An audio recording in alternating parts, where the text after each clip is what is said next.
Chapter 15. Nightmares.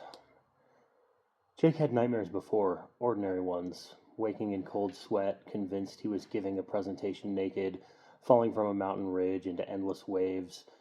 They were bad, sure, but survivable. A bad night, a lost hour of sleep, and life moved on. This was different. Only a day after trying to check in on Ghent, every time he shut his eyes, the smile was waiting. Yellow teeth that gleamed as if varnished in blood.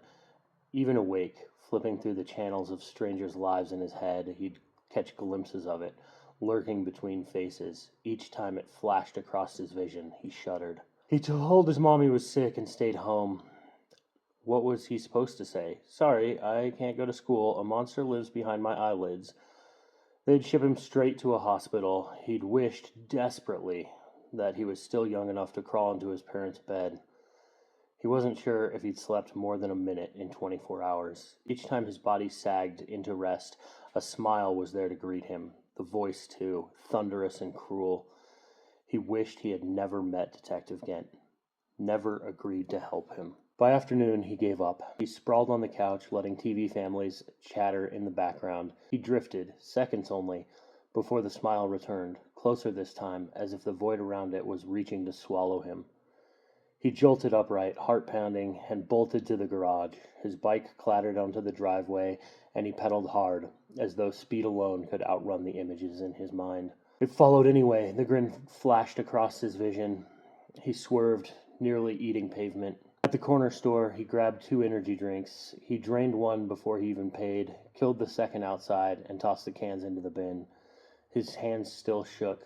He needed a way to block Ghent out, to wall him off. 3 days with the detective had taught him more than 17 years alone ever did. But Ghent was the last person he wanted inside his head. He rode down to the river park and sat at the shore, clutching the bike like an anchor. The water's rush eased him, but he wouldn't risk sleep, not yet. He pulled out his phone, searching desperately. Powers, magic, vision, the chosen, anything. The internet was a black hole of garbage and clickbait. It hit him after an hour of useless scrolling. He didn't need the internet. He had the world. He could find others. He just had to look. Jake drew in a breath and opened his mind again.